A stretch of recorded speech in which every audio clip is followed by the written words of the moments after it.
Tuhan Yesus, perkenalkan pekerjaan Roh-Mu lebih dalam kehidupan mempelaimu, tubuhmu, gereja Tuhan di akhir zaman ini. Tuhan Yesus, kami rindu mengenal, kami rindu hidup di dalam dimensi kuasa Roh Kudus dan dalam kekudusannya yang tak henti-hentinya dalam hidup kami. Kami rindu dibawa masuk ke dalam alam di mana tidak ada lagi yang mustahil bagi orang percaya. Kami belum sampai pada taraf itu, tapi kami sedang menuju ke sana. Bagi keluarga kami, bagi orang-orang yang kami cinta, bagi generasi kami, dan orang-orang yang ada di tempat kerja kami sehari-hari. Kami rindu menjadi alat di tangan-Mu. Terima kasih Tuhan Yesus. Beri kami telinga yang dengar-dengaran, urapi kami, sembunyikan hamba di balik salib, sehingga Yesus selalu yang dipandang dimuliakan. Terima kasih Tuhan. Dalam nama Yesus yang percaya katakan, amin. Shalom, silakan duduk semuanya. Menjelang Festival Kuasa Allah, jangan lupa tanggal 25 dan 26 April, jangan hanya datang satu malam, datanglah 2 malam berturut-turut, karena itu akan menjadi seperti kolam Bethesda yang sudah direnovasi. Bethesda, malaikat cemplung di dalamnya, goncangan pertama siapa masuk sembuh. Kalau yang ini, gak perlu malaikat lagi, Yesus akan hadir di sana. Saya tahu banyak orang sudah disembuhkan di 18 FKA sebelumnya. Kali ini bukan hanya tidak beda, urapan itu akan naik dan meningkat. Berimanlah untuk setiap orang yang kita kenal, yang masih sakit, bisa jadi keluarga sendiri. Tetap berimanlah, kalau mereka belum disembuhkan, hingga hari ini kita berdoa. Berimanlah, percayalah, sesuatu pasti akan terjadi. Kebanyakan orang beriman, hingga hari hanya kita kurang iman. Mau beriman, berimanlah total. Saya beriman juga untuk banyak hal. Saya beriman untuk orang-orang yang ada di sekeliling saya. Jangan pada saat nanti pas FKA terjadi, lalu gak datang karena flu katanya. Bukannya justru flu harus datang? Gak, jangankan flu, lumpuh juga harus datang. Kita percaya ini Bethesda yang direnovasi. Kita akan melihat mujizat terjadi. Katakan amin, beri tepuk tangan untuk Tuhan Yesus. Praise the Lord. Saya mau bicara soal Roh Kudus mempersiapkan hati Anda menuju FKA. Sesuatu yang sederhana aja. Saya beri judul 4 dimensi pekerjaan Roh Kudus di dalam diri kita. Nah, saya mengalami karya Roh Kudus sejak sangat muda, sangat dini. Saya masih ingat waktu umur 6 tahun kalau nggak salah. Ya betul, 6 tahun sebelum saya pindah ke Taipei, Taiwan dengan koko saya. Saya tinggal di rumah. Waktu malam hari tidur saya dapat penglihatan. Anak usia belia, saya dapat penglihatan. Saya ingat kok, sampai hari ini nggak pernah bisa lupa. Dan saya tahu detik itu Roh Kudus sedang berbicara kepada saya, tapi saya belum mengenalnya secara pribadi. Saya hanya tahu tentang Tuhan Yesus dari gereja. Mirip seperti 12 murid Yohanes Pembaptis kan, yang ditemukan Paulus di Efesus. Kamu tahu nggak tentang Roh Kudus? Belum tahu kami tentang Roh Kudus. Lalu baptisan apa? Kamu dibaptis dengan baptisan apa? Dengan baptisan Yohanes Pembaptis. Maksudnya hanya sekedar roh agamawi. Jangan alergi dengan kata agamawi. Nggak semuanya salah kok, nggak semuanya buruk. Agama ya baik juga, tapi nggak cukup. Kalau kita mau masuk dalam sebuah dimensi kuasa Allah, benar-benar bekerja dalam hidup kita, memiliki agama saja tidak memadai. Jadi karena itu, saya mendapatkan penglihatan pada waktu itu. Saya nggak ngerti, nggak ada orang beritahu saya bagaimana harus menanggapi hal-hal seperti ini. Saya melihat batu karang. Saya nggak tahu, sekarang baru tahu tuh batu karang. Batu itu besar sekali. Sedang menggelinding ke arah saya mau dilindas dengan itu. Nantinya saya tahu itulah batu karang yang teguh. Ku harus mati, dia yang hidup di dalamku. Nah, dan lalu saya ngalami dari waktu ke waktu. Saya masih ingat ada satu waktu saya di kamar itu seperti merasa merinding gitu. Waktu saya masih kecil, tiba-tiba saya nangis, saya merasa berdosa. Saya merasa saya orang berdosa pada suatu sore-sore hari. Saya masih umur berapa itu, masih kecil. Nah, saya nggak ngerti itu kuasa Roh Kudus. Hari ini saya tahu ketika ada KKR Yesus kemarin, KKR Triptuel anak segalanya, anak kecil sekecil-kecil itu sudah bisa seperti di Jakarta kemarin, wow, hujan Roh Kudus terjadi. Itu anak-anak kecil dilawat Tuhan kemarin baru berapa minggu. Itu kecil-kecil ke depan itu saya kira mereka cuma ikut-ikutan lari ke depan. Firman yang saya bagikan sederhana. Kesaksian saya tentang neraka tidak boleh terlalu vulgar juga, karena anak kecil nggak boleh tahu banyak tentang kekerasan. Secukupnya, ala kadarnya. Tapi firman Allah cukup jelas saya ambil dari Wahyu pasal 20 kalau nggak salah. Tentang, ya Wahyu 20 tentang maut, kerajaan maut. Jadi cukup berat bobotnya buat anak umur segitu. Tapi mereka ngerti semua tuh. Saya dikasih hikmat juga, dikasih kata-kata untuk bisa menjelaskan sesuatu perkara yang sifatnya akhirat begitu mudah dicerna sama anak itu. Kalau nggak Roh Kudus nggak bisa saya bicara dengan orang yang umurnya jauhnya beda sama saya. Nah, tapi Tuhan bekerja, anak-anak kecil itu menangis sesenggukan itu di atas, di sana. Wah, nangis. Sebentar lagi mereka semua berbahasa lidah. Tak lama kemudian 100% rebah. Itu 800 anak itu di lantai semua, boom sekaligus. Saya terkejut, Roh Kudus itu seperti ingin mempamerkan kehadirannya, memamerkan bukan karena dia show off. Tapi karena begitu jarang orang bicara tentang dia. Yesus hingga harus khusus ambil satu pasal menjelaskan, dicatat oleh Yohanes pekerjaan sang penghibur. Kebanyakan orang lebih suka hanya beragamawi, datang ke gereja sudah, pokoknya tahu tentang Yesus. Tahu tentang Yesus tidak mengubah hidup kita. Banyak orang tahu tentang Yesus. Hanya only when we are yielded to the Holy Spirit, the Spirit of Jesus, that our life will be changed. Hanya ketika hidup kita berserah total sama Roh Kudus, Roh Tuhan Yesus itu baru kita diubahnya. Setan pun tahu Yesus, mereka tidak masuk surga. Jadi saya ajak kita untuk betul-betul hidup, mengerti bagaimana caranya Roh Kudus itu bekerja di dalam diri kita. Kita harus paham akan hal itu. Dan dia itu nyata. Nah, saya tahun 92 kenal Tuhan Yesus secara pribadi. Dan itu pun karya Roh Kudus. Roh Kudus yang memberi, saya dilahirkan baru oleh Roh kan. Oleh firman, bukan oleh darah dan daging. Namun setelah itu 3 tahun berjalan, kurang lebih sampai tahun 95. Saya baru betul-betul paham pribadi itu nyata. Yang Alkitab katakan sebagai pribadi Trinitas ketiga Allah. Pribadi Allah Tritunggal, pribadi ketiga. Itu bukan berarti the last is the least. Yang terakhir itu berarti yang terkecil. Enggak juga, Allah itu Esa. Tapi saya baru ngerti. Ketika tahun 95 saya mendapatkan baptisan Roh Kudus dengan tanda berbahasa lidah, itu hidup saya berubah total. Dari pemalu menjadi orang yang berani berbicara. Dari orang yang gagap kata-kata, nggak tahu gimana menaruh kalimat, diberikan kata-kata hikmat. Ini bukan saya. Dan saya tahu hidup saya berubah dari dalam. Ada sesuatu yang terjadi, sebuah mujizat terjadi dalam diri saya. Jadi jangan pernah remehkan baptisan Roh Kudus tersebut dengan tanda berbahasa lidah. Banyak di antara kita sudah malas berbahasa roh. Kita anggap itu apa sih? Tidak ada artinya. Oh jangan. Alangkah baiknya kita jangan pernah bangun dari ranjang kita tanpa berbahasa lidah. 22 tahun ini saya kenal, 19 tahun minimal dari tahun 95 hingga sekarang. Kalau saya bangun tidur, pertama kali saya ucapkan adalah memuji Tuhan dengan bahasa roh. Saya lakukan itu. Saya tidak bangun dari tempat tidur saya sebelum saya berbahasa lidah sekian lama. Sampai hari ini tahu. Istri saya yang sebelah saya sudah terbiasa. Alarm clocknya pagi-pagi langsung sudah berbahasa lidah. Nah, saya juga kalau masuk ke dalam gereja, saya banyak berbahasa roh. Saya belajar melatih diri sendiri. Gunakan karunia itu, indah. Tapi setelah baptisan Roh Kudus itu ada pengalaman-pengalaman yang luar biasa setelah itu. Saya berada di Surabaya. Sebelum saya pergi ke Ungaran keesokan harinya, saya mendapatkan mimpi. Dalam mimpi saya, ada suara berbicara, terimalah Roh Kudus. Saya terkejut. Lalu Roh Kudus beritahu kepada saya, Tuhan Yesus memberi saya mandat. Mulai hari ini kalau kamu berdoa, melayani, jangan hanya berhenti sampai firman Tuhan. Jangan berhenti sampai memberi orang nasihat. Beritahu sama mereka kalimat yang Yesus lakukan sebelum Yesus diangkat, sebelum dia naik ke sorga. Ketika dia menampakkan diri kepada murid-muridnya, dia mengembusi mereka dan berkata, receive the Holy Spirit. It is Him. He is the agent of change, not our wisdom. Bukan hikmat kita. Dialah agen perubahan itu, bukan saya. Sampai hari ini saya harus ngerti. Bukan khotbah saya yang mengubah orang. Ini bukan keluar dari sebuah pelajaran, pembelajaran, tapi keluar dari sebuah persekutuan pribadi. Bukan berarti kalau apa yang kita pelajari semuanya itu tidak berguna, jangan salah mengerti. Tapi semuanya kayu bakar seperti yang saya katakan juga di depan. Kayu bakar. We need the oil. Kita butuh minyaknya. Kita butuh apinya. Untuk supaya itu bisa menjadi sesuatu korban bakaran yang indah dan wangi-wangian bagi Allah.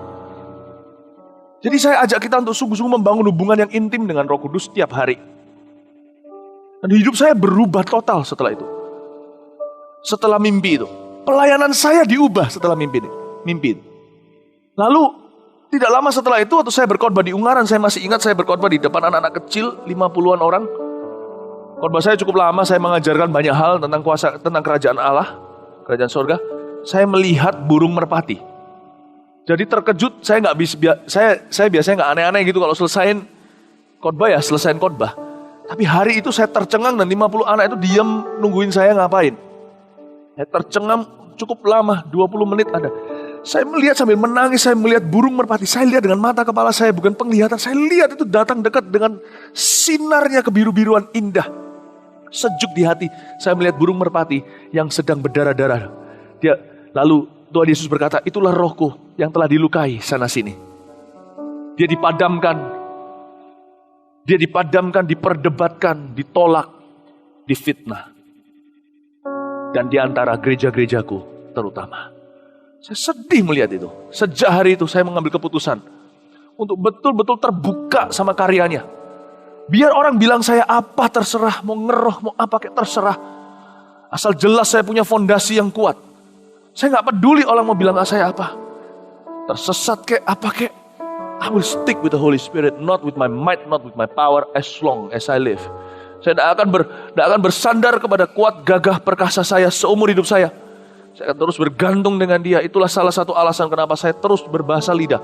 Sejak Tuhan memberikan karunia itu kepada saya 19 tahun yang lalu. Saya tidak pernah mengizinkan ada tanggal kadaluarsanya. Sebuah karunia yang Allah beri. Malah justru karunia itu menyulut semua karunia yang lain bermunculan. Sebelum ada FKA, siapa pernah sangka tiba-tiba ada pelayanan ini dan itu muncul. Itu semua hasil dari persekutuan dengan Roh Kudus. Roh Kudus juga roh yang sama di dalam bisnis, dalam keluarga, dalam segala perkara. Saya ingin sekali untuk Anda melihat pelayan-pelayan perjanjian baru. Seperti yang dikatakan oleh Paulus dalam suratnya di Korintus. Adalah pelayan-pelayan yang bersinar wajahnya. Oleh karena urapan Roh Kudus, bukan karena tulisan-tulisan Taurat. Hari ini saya kalau membaca Alkitab dari Kejadian sampai Wahyu, saya baca di dalam kuat kuasa Roh Kudus. Saya baca demikian rupa hingga semua blind spot yang gak kelihatan, yang biasanya tidak dianggap oleh orang. Saya baca, saya minta tolong sama Roh Kudus dengan bersandar dengan dia, beri saya pengertian. Beri saya pengertian. Wow. Saya betul-betul sejak hari itu hubungan saya dengan Alkitab pun berbeda. Dari Kejadian sampai Wahyu itu tak akan pernah sama. Saya ajak kita untuk mengerti gimana caranya, apa dimensi pelayanan Roh Kudus di dalam diri kita sebagai berikut. Kita buka 2 Korintus pasal yang ketiga ayat 16. Orang yang berkata aku penuh Roh Kudus lalu menolak perjanjian lama adalah orang yang bodoh. Justru dengan adanya Roh Kudus dan urapannya, perjanjian lama jadi jauh lebih dalam, menarik, penuh dengan pewahyuan. Hebat. Hari-hari ini saya lagi baca kitab bilangan lagi. Waduh, siap-siap deh kalau kita bilangan. Itu tahu nggak ya? Itu yang bikin persembahannya setiap kepala-kepala suku 12 orang. Itu berapa ons, berapa ini emas, peraknya, berapa kambing, dombanya itu plek sama. Saya bilang, Tuhan ini kok habis-habisin halaman saja. Singkat saja dan sama dengan ke-11 lainnya. Seperti kita kalau tuliskan cuma dikasih oret-oretan begitu, dah sama dengan yang di atas, idem minimal. Itu diulang lagi semalam 12 kali.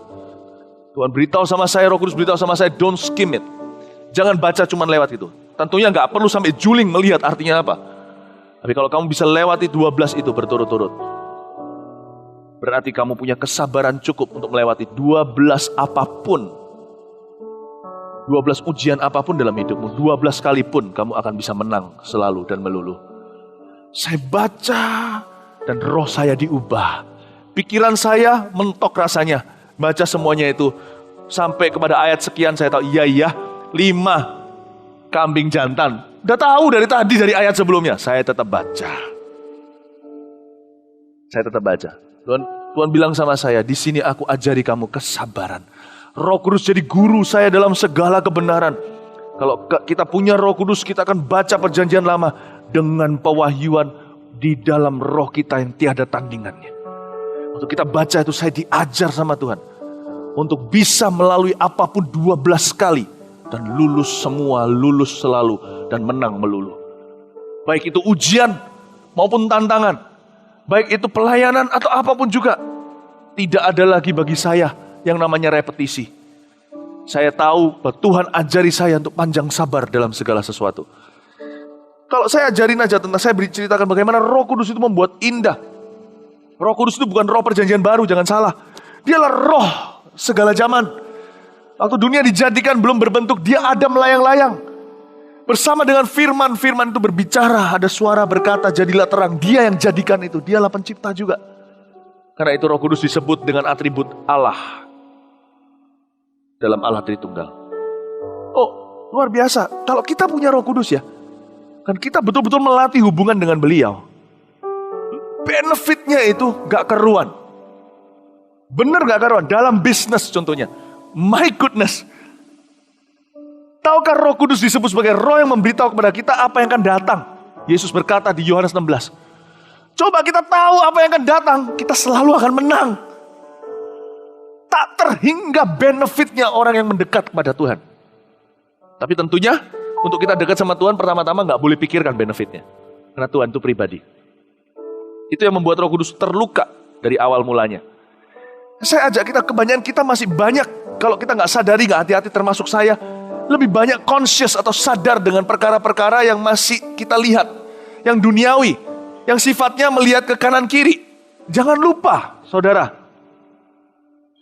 Kita yang hidup penuh dengan Roh Kudus itu, hidup dalam sebuah realita yang lebih besar di dalam diri kita daripada apa yang kita lihat di samping kanan kiri kita.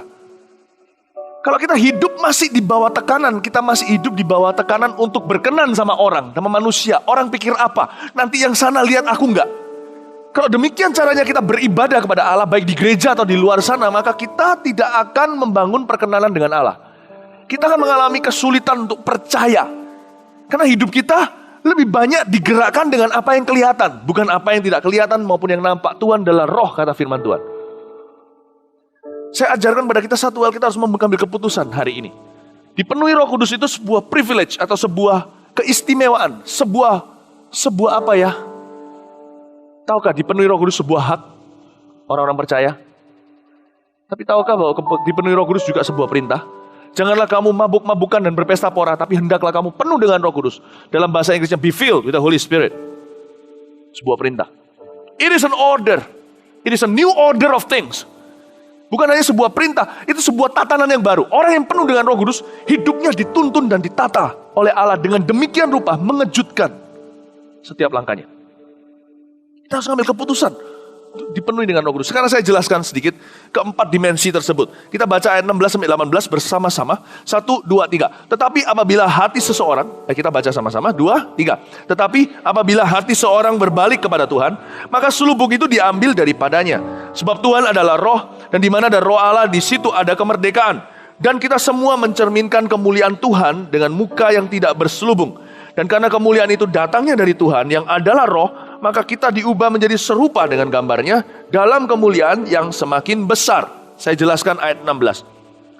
Tetapi apabila hati seseorang berbalik kepada Tuhan, maka selubung itu diambil daripadanya. Roh Kudus itu selalu berhubungan dengan ambil selubung. Dia itu setiap hari urusi perkara hati. Jadi dimensi pertama pekerjaan roh Allah dalam kehidupan orang percaya adalah dia harus memastikan bahwa setiap hati dipersembahkan untuk Tuhan Yesus. Pekerjaan Roh Kudus yang pertama adalah mempersembahkan hati kita untuk Tuhan Yesus. Peperangan roh yang terjadi bukanlah peperangan kita lawan roh jahat.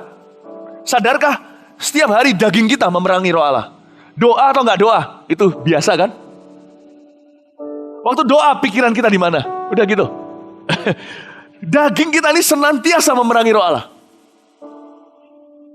Jadi peperangan rohani yang pertama terjadi itu di dalam hati. Tidak ada urusannya dengan setan. Kalau kita bisa menang yang di dalam sana, tak ada satupun setan di luar sana bisa menahan kita. Orang yang berkata sama Yesus, "Engkaulah Mesias." Ingat Petrus berkata begitu ketika ditanya, "Menurut kamu aku siapa?" Tuhan mau tahu posisinya di mana. Orang berkata Elia, berarti Tuhan lebih rendah. Sekalipun dia Elia, wah, tapi kan dia nabi saja. Orang berkata Yeremia, bla bla bla, tapi Petrus berkata, "Engkaulah anak Allah yang maha tinggi," berarti dialah yang tertinggi. Yesus berkata, "Wow, yang mewahyukan ini bukan manusia darah dan daging, Bapakku di sorga yang mewahyukan ini." Lalu dia berkata apa? Tuhan Yesus berkata apa? "Di atas batu karang teguh ini aku bangun gerejaku." Betul gak? Itu berarti di atas Petrus kan? Bukan. Berapa menit kemudian Petrus kesetanan. Sampai Yesus harus sisihkan dia, bawa dia ke pinggir dan berkata, "Enyah kamu iblis." Saking penuhnya dengan setan. Hari itu, khususnya di mulutnya, Petrus hendak mencegah Yesus melakukan tugas termulia. Karena Petrus kedagingan. Dia tidak mikirkan dari cara pandang Allah, dia pikirkan opini manusia. Apa yang manusia pandang baik. Hikmat orang yang menentang tanpa sadar kedengaran baik, namun menentang prinsip kerajaan Allah yang jauh lebih tinggi. Yesus menyisikan dia. Jadi bukan di atas batu karang Petrus dibangun gerejanya. Bukan di atas dasar itu diberi kuasa untuk mengikat dan melepas. Apa yang kau lepaskan terlepas di sorga. Apa yang kau ikat terikat di sorga. Tapi di atas dasar apa? Pewahyuan itu. Petrus berkata, engkaulah anak Allah yang maha tinggi. Yesus berkata, siapa? Siapa? Barang siapa? Betul-betul meninggikan Yesus setinggi-tingginya dalam hidupnya. Orang itu diberi kuasa binding and loosing. Wewenang gereja akhir zaman ada di tubuh orang itu. Gereja itu selain korporat, individu. Tuhan mau memberi kepada kita kuasa gereja itu. Sehingga dibawa sampai ke pekerjaan kita sehari-hari. Untuk kita punya kuasa untuk mengikat dan melepas. Kita harus sampai kepada pewahyuan Yesus kaulah Mesias. Dan itu hanya Bapa yang membisikkan Roh Kudus yang dicurahkan dalam hati. Dan Roh Kudus untuk membawa kita mencapai titik itu harus perang sama daging kita. Karena kita selalu menantang dan menentang. Peperangan rohani yang pertama di hati. Sekali menang, apapun yang kau lepas di luar sana terlepas di sorga. Apapun yang kau ikat terikat di sorga. Tak ada lagi yang bisa menahanmu, hai Yosua. Tiap kaki, tiap tempat di mana kakimu kau injakkan, kuberikan kepadamu. Tak seorang pun bertahan di hadapanmu. Siapa yang melawanmu, Yesaya 59, akan rebah di hadapanmu. Amazing. Waktu saya renungkan ini, Roh Kudus memberi saya pengertian. Wow, peperangan rohani, segala peperangan rohani adalah perang daging dan roh. Roma 8, hidup dalam daging, kau tidak akan memenuhi keinginan roh. Hiduplah oleh roh, kau akan matikan perbuatan daging. Pekerjaan Roh Kudus tiap hari kantornya tidak di sorga. Dia sudah dicurahkan ke dunia sejak Pentakosta kepada setiap daging. Artinya dia masuk ke daging kita, menaklukkannya kepada Yesus. Dan itulah peperangan kita setiap hari. Dan Roh Kudus setiap saat memastikan hati kita hanya milik Yesus dalam segala area. Khususnya di area-area yang abu-abu, di mana kita sulit tunduk dan takluk. Disitulah Roh Kudus banyak kejar. Dan selama kita tidak bisa lewati dimensi pertama, tak ada dimensi kedua Roh Kudus yang akan kita baca setelah ini. Itulah sebabnya ada orang Kristen yang berputar-putar di padang gurun. Selama bertahun-tahun ke gereja, nggak juga ngalami apa-apa. Karena di area itu dia gagal dan dia lari dari Tuhan. Kemanakah aku dapat pergi? Menjauhi roh-Mu Tuhan. Di sanalah kalau aku menaruh tempat tidurku di tempat orang mati atau ke ujung bumi, di ujung lautan, di tepi lautan yang terjauh, engkau ada di sana, tanganmu akan menuntun aku kembali ke rencanamu. Tuhan tidak marah, Tuhan tidak murka, Tuhan tidak ngambek. Tapi Roh Kudus sebelum kelar dengan kita, di dimensi pertama, dia tidak bawa kita ke dimensi kedua. Dia nggak bawa. Roh Kudus itu tertib. Ini sekarang maksudnya, artinya tertib itu bukan berarti kebaktian kita seperti funeral atau seperti pekuburan orang mati. Tertib bukan berarti kita nggak boleh bersuka cita merayakan kehadirannya. Bukan, tertib dalam arti Tuhan itu tahu tatanan. Jadi kalau kita nggak mau dibawa, itulah sebabnya di antara dalam hidup kita, seperti seolah-olah hidup kita sudah stagnasi sejak beberapa bulan ini atau beberapa tahun ini. Hati-hati untuk menilai sendiri, ya. Tetap harus dengar-dengaran dengan Allah dan hati-hati jangan tergesa-gesa dari hari ke hari. Dengarkan waktu baca Alkitab, dengarkan tuntunan Roh Kudus. Saya yakin ada sebagian di antara kita yang hidupnya telah stagnasi berapa tahun ini. Karena ada satu area kita lari dari Roh Kudus. Nah, mungkin soal pengampunan. Mungkin soal kerendahan hati, kesombongan. Mungkin soal keangkuhan. Mungkin soal sesuatu, ada sesuatu kita lari. Itulah sebabnya Daud berkata, supaya aku bisa terus berjalan dalam jalanmu yang kekal. Mazmur 139 dia berkata, selidiki aku Tuhan, lihatlah, point out to me. Any of my ways offends you. Tunjukkan kepadaku, apakah ada jalan di dalam diriku ini yang ofensif terhadapmu. Luar biasa loh. Daud berkata, supaya aku bisa jalan next, lanjut. Setelah perempatan ini, Tuhan tunjukkan padaku apa yang ngeblok aku untuk maju. Ini luar biasa. Jadi tugas Roh Kudus tiap hari dimensi pertamanya adalah mempersembahkan hati kita ini untuk Tuhan Yesus seorang. Roh Kudus itu cemburu banget. Sekarang ngerti ya ayat yang berkata dia memberikan rohnya kepada kita dengan penuh cemburu itu bukan berarti dia cemburuan. Maksudnya gini, Roh Kudus itu roh yang cemburuan sekali. Jadi dia begitu sensitif. Detik di mana seorang pengkhotbah contohnya mencari kemuliaan bagi dirinya, dia langsung mundur dan retreat dari pendeta itu. Gak peduli kalau dulu pendeta itu pernah membuat mujizat. Lihat, seorang nabi yang luar biasa dari Yehuda mengulurkan tangannya, meledaklah mesbah. Elia pun gak dipakai demikian rupa. Detik di mana dia kompromi, dia izinkan perutnya berbicara, bukan lagi hatinya pada Tuhan. Dia melanggar firman Tuhan, makan minum, padahal Tuhan suruh dia langsung kembali dari tempat di mana dia berasal. Detik itu juga dia dimakan singa. Roh Kudus tidak menyertainya lagi. Dia dimakan oleh dunia. Dunia ini bukan singa dari Yehuda. Dunia ini adalah singa lain yang memakan singa dari Yehuda. Kalau kita tidak hati-hati, sekalipun kita keturunan singa, kita akan sebagai anak singa yang akan mati dimakan dan dibantai oleh roh dunia. Kalau kita tidak kuat. Makanya itu tidak heran kan, ada banyak orang-orang Kristen setelah sekian lama ikut pro-M segalanya, jatuh lagi ke dosa lama, jatuh lagi ke pergaulan yang lama. Itu karena kita nggak hati-hati, bukan karena Tuhan tidak menyertai. We're not careful. We're not careful. Makanya ada ayat yang berkata, my soul follows hard after thee. Jiwaku itu mengikutmu dengan keras. Keras itu bukan kekerasan. Maksudnya aku harus keras kalau melawan arus loh. Aku harus sungguh-sungguh. Aku harus bulat hati. Jadi Roh Kudus itu begitu cemburu. Detik di mana contohnya kalau semuanya saya ini tidak lagi mengarahkan mata kepada Yesus tapi kepada saya. Roh Kudus gak punya anak emas loh. Dia langsung retreat dari saya. Dia gak meninggalkan saya. Dia padam dan duka. Itu maksudnya dia cemburuan. He only wants Jesus lifted up. Itu harus jelas. Roh yang datang setelah aku, kata Yesus berkata seperti ini kan. Roh ini, penghibur ini, dia akan memuliakan aku. Dia bahkan akan berbicara dari dirinya. Apa yang dia terima dari aku, diberitahukanlah kepadamu. This is amazing. He only wants, dia hanya akan bergerak dengan satu syarat dan satu itu saja. Salib pun tidak menebus syarat ini ditiadakan. Justru salib memberikan tujuan yang jauh lebih jelas mengapa syarat ini ditegakkan. Dia harus makin bertambah, ku harus makin berkurang. Nama Yesus saja disembah, ku di baris paling belakang. Bukan kalau ke gereja di baris paling belakang, pilih dulu yang di depan. Maksudnya yang dalam hidup. Bila Yesus ditinggikan dan salibnya ditegakkan, pasti dia menarik semua orang datang kepadanya sekarang.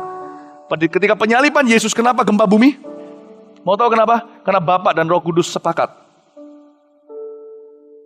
Kenapa Bapa memilihkan untuk putranya itu penyaliban? Bukan hanya karena itu adalah hukuman yang paling kejam, tapi salib melambangkan peninggian. Meskipun ditinggikan untuk dimatikan, tapi peninggian. Dan sejak hari itu, ketika Yesus dibangkitkan naik ke atas, Roh Kudus juga sepakat. Hanya ketika Kristus ditinggikanlah, aku akan bekerja dalam diri orang. Hanya ketika Yesus memiliki hati seseorang, aku akan leluasa membawa rencana Allah di dalam kehidupannya. It is very simple.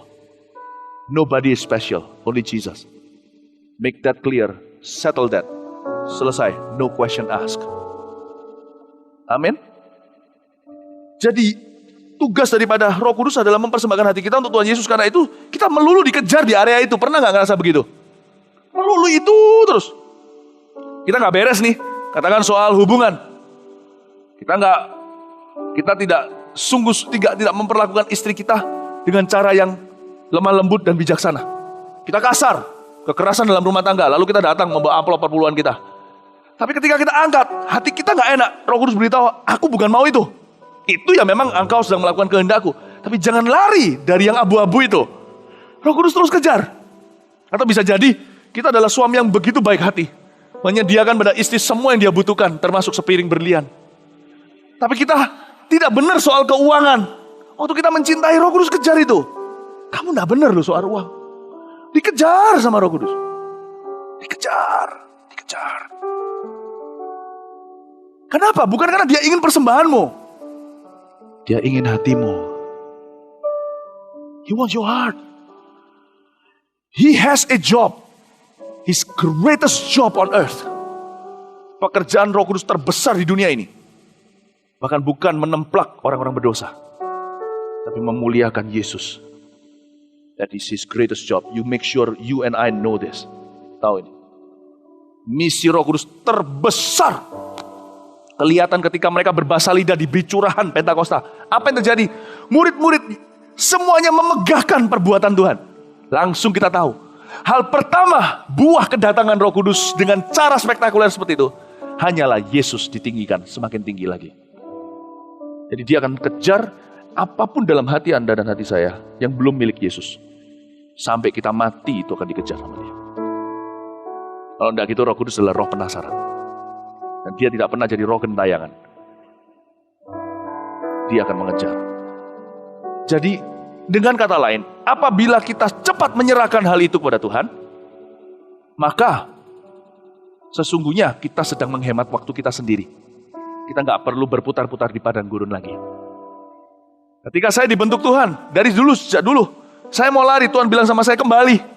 Lari, Hagar, kembali untuk ditindas oleh Sarah. Waktumu belum tiba untuk pergi. Wow. Saya kembali untuk ditindas oleh pemimpin saya. Zaman dulu kali, yang kurang bijaksana. Saya kembali. I have to stay. Saya stay di Departemen Praise and Worship sampai selesai di Vancouver, Kanada. Bentuk, tidak boleh lari. Kembali, kau menghemat waktumu sendiri. Karena ketika Roh Kudus kelar, dia akan berkata, mahkotaku beri. Move on, lanjut. Dimensi kedua, kita lihat. Ya, saya memberikan emphasis atau tekanan di dimensi pertama karena ini yang paling susah. Dimensi kedua lebih mudah. Karena sebab Tuhan adalah roh ayat 17. Dan di mana ada roh Allah, di situ ada kemerdekaan. Ini luar biasa. Tugas kedua. Dimensi kedua pelayanan Roh Kudus dalam diri kita adalah memberi kita sukacita sorgawi dalam atas apapun yang kita lakukan di dalam Dia. He gives us supernatural joy. Pernah nggak? Kadang-kadang orang tanya sama saya, kenapa saya dipanggil di area ini? Saya berkata, karena bukan bergantung feeling loh ya. Tapi saya rasakan sukacita yang tiada duanya. Yang orang lain kalau melakukannya, nggak tentu betah saya lakukan. Saya nggak. Ini 30, tadi berapa orang tadi yang konselor ini? 12. Luar biasa, 12 ini bisa 30 jam. Kita dengar aja rasanya langsung sudah mau pingsan. 30 jam. Tapi bagi mereka sukacita. Untuk mendengarkan masalah orang. Itu tidak mudah. Saya juga berusaha loh. Mungkin karena mungkin karena pembawaan Tuhan sekarang berbeda dalam kehidupan setiap kita, ada musimnya kan. Tak lama yang lalu ada satu orang maksa untuk bisa konseling sama saya. Puji Tuhan, saya tahu ada konselor gini, saya lemparkan ke Anda. Di kantor saya lagi sibuknya setengah mati. Keputusan demi keputusan menunggu yang mempengaruhi bangsa-bangsa beneran. Saya tidak membual berkata besar. Dan saya tahu semua juga untuk jiwa-jiwa. Ada satu jiwa di luar sana nunggu saya dan maksa. Nggak ada janjian, nggak ada apa. Nggak bisa lah. Tanya sama Yitro kalau nggak percaya. Satu ditangani ya, kita semua yang mati muda. Akhirnya datang masuk. Saya dengarkan tuh beneran 1 jam. Saya cuma dengar tanpa berkedip. Saya terus beritahu sama saya, aku telah mati dan tinggalkan cara hidupku yang lain. Salib terus di mulut saya. Salib terus 1 jam saya dengerin. Betapa saya salut kalian bisa dengar orang berjam-jam, luar biasa. Dulu saya bisa, sekarang mungkin gak mampu karena waktu musimnya berbeda. Tapi waktu saya dengarkan itu, my goodness. Tapi mungkin kalau semuanya the gentle giant here, sekalipun besar, gentle sekali, a different version of Hulk. Bisa gak dengerin orang? Kan salah satu harus listening kan, counseling itu. Bagi dia sukacita luar biasa. Kalau bisa, ayo ku dengarkan semua masalahmu sampai aku tua, luar biasa. It is his calling. Panggilannya. How do you know if it is your calling? You find joy. Supernatural joy. Kok tahu itu panggilanmu? Anda menemukan sukacita yang supranatural di dalamnya. Mau tahu supranatural enggak? Tanya teman-teman secara alami, secara natural. Mereka betah enggak? Enggak, berarti Anda supranatural. Anda bisa berjalan di atas air dengan begitu mudah seolah-olah tidak terjadi apa-apa. Tapi kalau Anda lakukan apa yang saya lakukan, bisa copot jantung Anda langsung. Bagi saya, natural saja. Alamiah saja. Tuhan memberikan itu Roh Kudus. It is His presence. Tanpa kita sadari, kita kira hadirat Roh Kudus hanya dalam bentuk rasa greng-greng segala. Iya, nanti saya akan sampai ke sana. Tapi jangan lupa, the presence of the Holy Spirit, hadirat Roh Kudus juga dalam bentuk sukacita dalam Anda melakukan apa yang Anda lakukan sesuai dengan panggilan Allah. There is joy in it. There is joy. Ada sukacita. Nah kalau itulah sebabnya, ini Roh Kudus, ini supranatural loh, supranatural. Gini loh, ketika Roh Kudus itu betul-betul hadir di dalam diri kita, apalagi kalau pasca pembentukan hati kita, wow, segala sesuatu yang terjadi setelah itu sampai kita dibawa kembali ke musim pembentukan kembali. Setelah pembentukan terjadi, ketika kita masuk di dalam efeknya berikutnya, apa yang kita lakukan itu tidak lagi ada keluar kesan paksaan. Bahkan tidak perlu dipompa-pompa iman kita untuk bisa mencapai yang Tuhan suruh kita mencapainya. Itulah sebabnya Yesus berkata pada waktu ada perayaan Pondok Daun, dia berdiri di Yerusalem dan berkata, barang siapa haus, minumlah. Dari dalam dirinya akan mengalir mata air yang memancar sampai ke kehidupan yang kekal. Betul? Ayo, bedanya pompa dan mata air apa? Pompa itu gini loh, dipompa dari luar. Just mata air itu nggak ada yang pompa, keluar lumber dengan bebasnya. Bedanya kalau Roh Kudus itu hadir dalam kehidupan kita, diundang, bekerja atau tidak adalah kalau kita ini tinta kita berlumeran dengan tinta hitam daripada hanya penanya tinta merobek kertas tanpa isinya. Itulah anak-anak Skewa. Dalam nama Yesus yang Paulus beritakan, keluar! Setannya sempat tergertak. Memang ngerasa ujung tintanya, tapi sobek semua event kejadian itu menjadi suatu kejadian yang paling memalukan. When the Holy Spirit works, your life not become smooth, but what you do become smooth. Hidup tidak ada yang mulus, tapi apa yang kau lakukan bisa tiba-tiba mulus dan too good to be true, but it's true. Amin. Dia memberi sukacita. Ketika Roh Kudus diberikan, Anda tidak perlu pompa. Itulah sebabnya seorang ketua CG yang mendoakan anggotanya, Roh Kudus akan diundang sebelum bahkan kalian semua datang ke CG hari itu. Sudah ada doa puasa terlebih dahulu. Katakan pemimpinnya yang bayar harga, lalu ajak beberapa anggota yang terbeban. Waktu hadir, Anda akan lihat perbedaan dengan yang tidak dipersiapkan.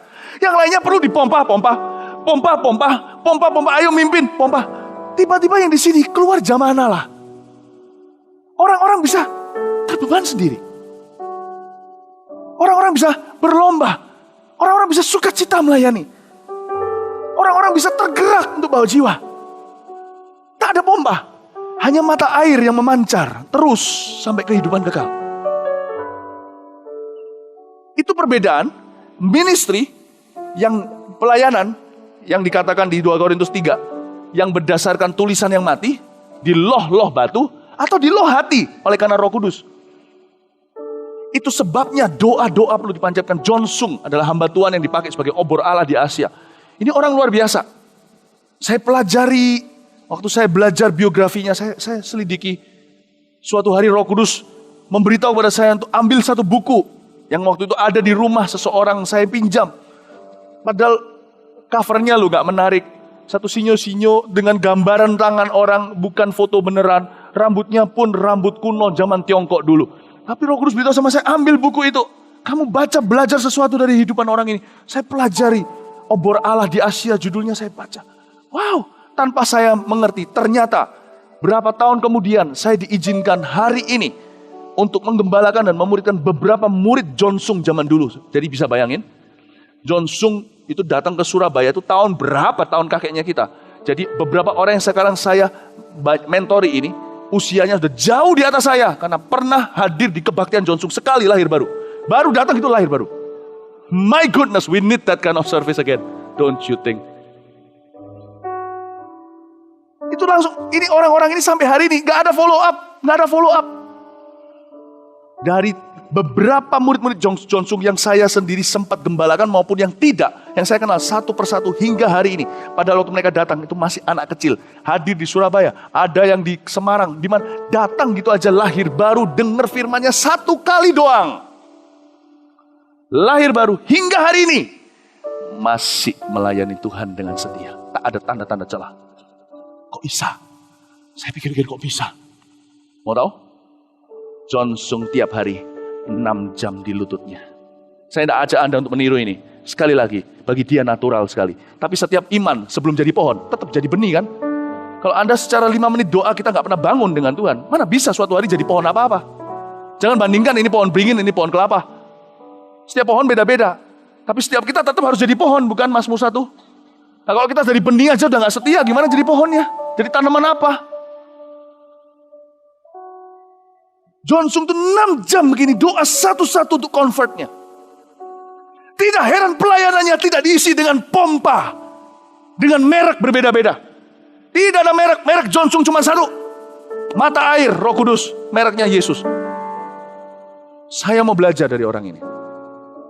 What a man of God. He died young though. Dia gak terlalu. Ya sisi lemahnya dari seorang hamba Tuhan ini adalah dia kurang balance hidupnya. Gak sampai 50, umur 40 sekian mati. Mati muda. Dan kasihan sekali. Tapi intinya adalah saya belajar sesuatu kekuatan di dalam pelayanannya.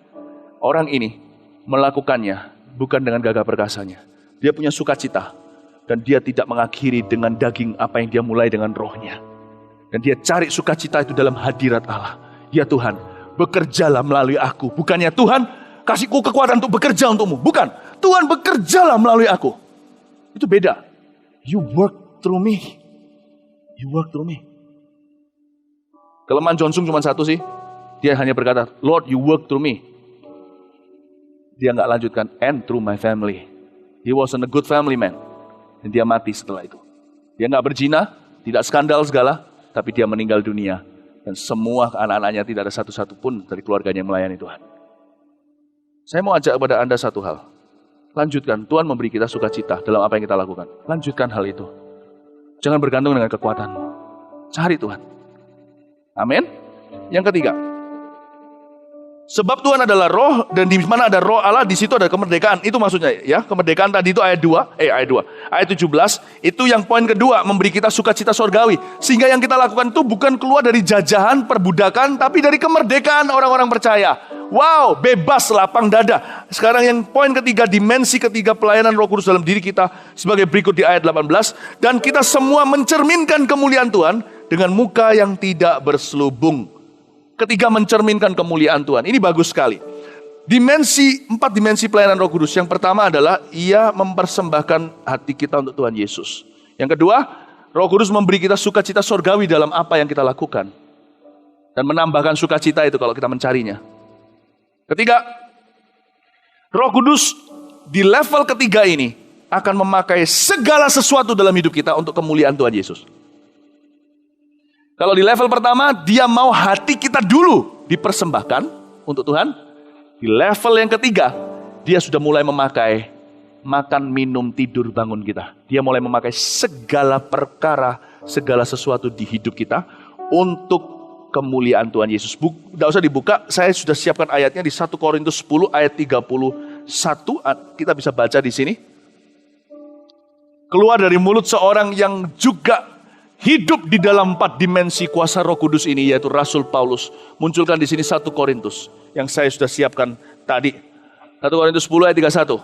Aku menjawab, kata Paulus, jika engkau makan atau jika engkau minum atau jika engkau melakukan sesuatu yang lain, lakukanlah semuanya itu untuk kemuliaan Allah.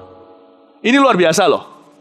Ini keluar dari mulut seorang Paulus yang waktu makan pakai sapu tangannya. Begini, ditaruh, diambil orang sapu tangannya, juga dipakai sama Roh Kudus. Roh Kudus akan pakai apapun segala sesuatu di dalam hidup kita untuk kemuliaan Tuhan Yesus. Hobi Roh Kudus satu, bukan main golf, bukan main basket. Itu hobi orang-orang yang penuh Roh Kudus. Yang basket maksudnya. Hobi Roh Kudus satu. Dia hobi memakai surrendered soul. Whatever comes from a surrendered soul. Dia hobi memakai whatever belongs to a yielded soul. Roh Kudus hobi memakai apapun dari kehidupan yang diserahkan total sama dia. Itu dia. Sekarang lihat 2 Timotius 2. Ini saya kasih beberapa kesaksian. 2 Timotius 2 ayat 20 sampai 21. Muncul di sini. 2 Timotius 2. Cor.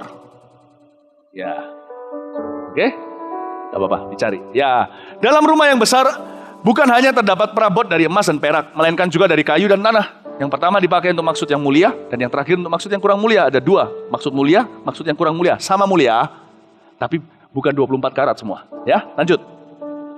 Jika seorang menyucikan dirinya dari hal-hal yang jahat, yang pertama tadi, kalau ya hatinya nggak ada abu-abu, setiap area hatinya diserahkan sama Tuhan. Kita belum sempurna, semua kita menuju ke sana. Ia akan menjadi perabot rumah untuk maksud yang mulia. Oh, jangan berkata gini loh ya, aku sudah diselamatkan berarti aku milik Yesus semua. Sudah. Nama kita pun sudah ditulis kitab kehidupan, udah telat. Cuman gak semua area hidup kita sekarang diserahkan kan. Tahu gak bedanya antara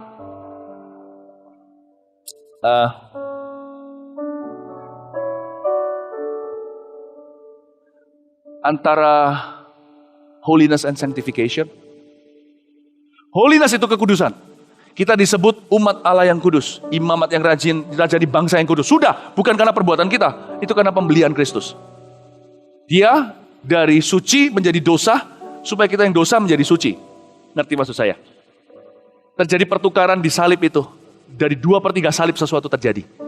Hari itu, Yesus di salib tengah itu untuk menyamun yang satu itu. Dua-dua sebenarnya. Tapi yang satu hari itu menerima barternya. Hari ini aku belum bisa buat apa-apa, baptis pun gak bisa. Tapi engkau di atas sana untuk aku, berarti habisnya aku di sorga karena engkau. Detik saat itu juga, dia boleh disebut sebagai a holy man. Sanctification, however. Sanctification, kekudusan. Sanctification itu kayak semacam, sanctified. Penyuci. Aduh, bingung nih. Bangsa. Ya udah, satunya saya sebut saja penyucian. Pencucian, ya. Sanctification adalah area-area yang diserahkan oleh Tuhan. Dari kata itulah holiness juga mengandung kata dari kata kudus itu dari kata dipisahkan untuk Tuhan. Holiness itu artinya be set apart unto the Lord. Jadi orang Lewi disebut orang yang disucikan karena mereka dipisahkan oleh Tuhan. Bahkan tidak boleh punya tanah. Mereka milik Tuhan saja. Full timer contohnya. Mereka sanctified. Nah, sanctification itu artinya di area-area tertentu. Ada orang ya, contoh ya. Ada orang ini baik. Penuh Roh Kudus. Semua orang nggak meragukan lagi bahwa dia ini adalah hamba Tuhan yang sejati. Anak Tuhan tulen deh. Kalau dia mati 100%, ayo taruhan dia pasti ketemu di sorga. Tapi di satu area ini, dia belum bisa menang. Yaitu di area prejudice. Di area racism mungkin. Dengan ras tertentu dia ada perasaan gimana. Suatu hari ada seorang hamba Tuhan pernah bicara. Dia cerita, ini orang Korea.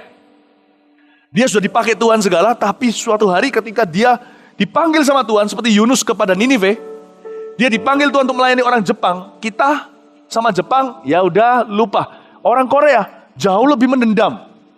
Nggak suka sama Jepang. Sehingga hari ini di Hong Kong pun di jalanan kadang-kadang masih ada protes anti Jepang.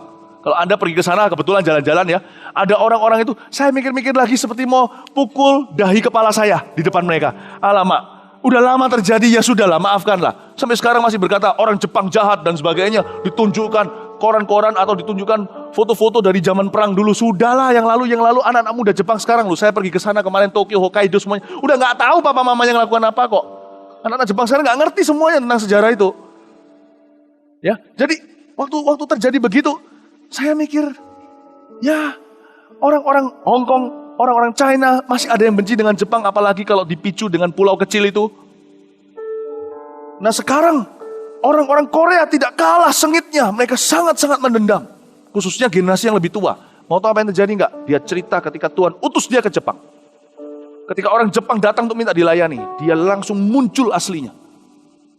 Di area itu aslinya, area yang lain sudah dibersihkan sama Tuhan. Dia berkata, I hate you. Kaget dia. Dia berkata, waktu tiba-tiba muncul orang-orang Jepang hamba Tuhan itu. Dia berkata, I hate you. Dia kaget. How can I a pastor hate somebody Bagaimana saya ini seorang hamba Tuhan bisa benci seseorang. Tapi puji Tuhan, Roh Kudus menang di dalam dirinya. Orang itu mau merendahkan hati, dia rendahkan dirinya dan minta saudara-saudara seimannya, hamba-hamba Tuhan dari Jepang itu untuk mendoakan agar hatinya berubah. Maka orang-orang Jepang itu tidak tanggung-tanggung, mereka yang kenal firman Tuhan basuh kakinya. Terjadi pembasuhan kaki, terjadi pemulihan, dia peluk-pelukan dengan orang Jepang. Dan setelah itu gerejanya orang-orang Korea sempat dipakai untuk menerobos. Dan hari ini orang-orang Kristen Jepang, salah satu benihnya adalah dari Korea. Bayangin, itu di satu area dia masih rasis. Dia masih rasis. Karena di dalam hatinya belum dibersihkan sampai sedalam itu. Dalam area hidup saya, ada banyak hal yang Tuhan masih bisa masuk lebih dalam. Tapi selidiki aku ya Tuhan, aku mau lebih. Ketika daerah itu dibersihkan, kuasa Tuhan semakin nyata di dalam hidup saya. Orang lain yang menikmatinya, bukan saya seorang. Itu kerinduan kita. Area mana hari ini? Yang pasti, jangan yang dangkal ya. Kalau mau pilih area yang dalam, jangan kembali lagi ke ulang. Aduh, kalau Anda bangun rumah ya, contohnya bangun rumah di satu perumahan di Surabaya. Udah bangun, udah tinggal dekor. Rubuhin lagi, ganti fondasi. Bingung toh. Kapan jadi? Banyak orang Kristen kayak gitu. Udah bagus-bagus, masuk check-in, masuk. Tiba-tiba, konyol sekali. Aku masuk gak disapa sama Pak Mil. Aku masuk gak disapa sama Pak Victor. Itu fondasi, Rek. Yang lebih quality gitu loh. Kalau mau dibentuk. Kalau mau digesek. Cari yang lebih berbobot, kek. Jangan 1 tambah 2 tambah 3 gitu yang gagal lagi di sana. Itulah sebabnya banyak orang Kristen. Ulang lagi. Pilih-pilih. Ayo, minta sama Tuhan, tunjukkan di hatiku nih mana yang serong. Tapi pastikan Tuhan, bukan yang murahan. Jangan cari yang sifatnya dasar gitu, gak berguna. Ngerti maksud saya? Banyak orang begitu, jatuh bangunnya area-area yang konyol. Karena itu, saya dorong kita semuanya untuk dibersihkan total-totalnya. Saya sih minta sama Tuhan. Saya gak mau gini loh. Saya nggak mau ketika di dalam konteks gereja contohnya seperti ini, saya beribadah gitu ya. Saya nggak mau merhatikan hal-hal yang sifatnya sudah seharusnya, kata Ibrani, kita harus meninggalkan asas-asas dasar iman kita. Penumpangan tangan, pertobatan dari kehidupan sia-sia dan sebagainya. Itu harus lewat. Saya nggak mau datang ke sini lagi mikir, oh nanti orang lain mikir apa ya kalau saya berdoa begini. Oh nggak mau, saya mau lutut kayak, saya mau berdiri kayak, saya mau apa, saya nggak mau Anda ngurusi. Itu urusanku. Nanti maksud saya, Bapak Ibu, saya nggak mau ngomongnya keras dan kasar, bukan. Tapi untuk daging kita tidak perlu gentle. Saya nggak peduli. Saya tidak boleh peduli. Detik saya mulai peduli dengan perkenanan manusia di area-area konyol seperti itu, saya harus kembali lagi ke sekolah dasar dengan Roh Kudus. Nggak mau saya. Bentuk aku yang lebih dari itu. Mohon Tuhan bentuk aku lebih dari itu. Bentuk aku yang begini aja. Ketika FKA terjadi, mujizat terjadi, dokter pun nggak bisa menyangkali. Masih ada juga dokter-dokter yang akan menciptakan nanti suara-suara seperti pada waktu Yesus dibangkitkan memberitahu kalau itu mayatnya dicuri. Gitulah. Kalau saya nanti harus hadapan dengan dunia medis yang tidak akan, yang menyangkali mujizat, yang menganggap itu kebetulan. Ya ayo bentuk aku di area itu, ayo. Saya nggak mau bentuk aku di area yang konyol. Bentuk aku di area advance. Supaya setelah itu, berikutnya yang bertobat dokter-dokter dalam pelayanan saya.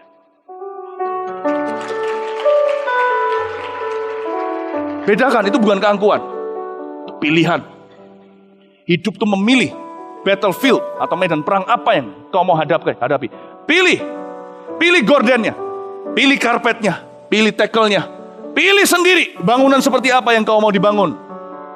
Dengan jerami dan kayu, atau dengan perabot mulia dari emas dan perak. Amin. Roh Kudus akan mulai pakai segala sesuatu dalam kehidupan kita. Nah, di sini di area ini, saya ceritain sedikit ya. When my soul is yielded, waktu hati saya itu mulai betul-betul berserah. Itu aneh loh. Tuhan itu kayak seperti mau memberitahu suatu pesan.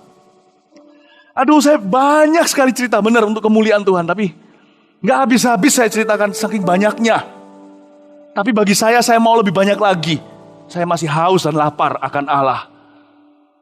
Kami pergi jalan-jalan ke mall contohnya. Nggak ada pikiran pelayanan, cuman mau refreshing saja. Ketemu sama jemaat. Bawa papanya yang bukan kenal Tuhan. Contoh saja. Lalu kenalan, basa-basi biasa. halo dan sebagainya, selesai. Gak pernah sangka bahwa itu berarti apa-apa. Ternyata saya diberitahu nantinya. Dengan menangis anak-anaknya dan istrinya, yaitu mamanya maksudnya. Anak dan mamanya beritahu, kami berdoa agar bisa ketemu Ko Philip di mall ini.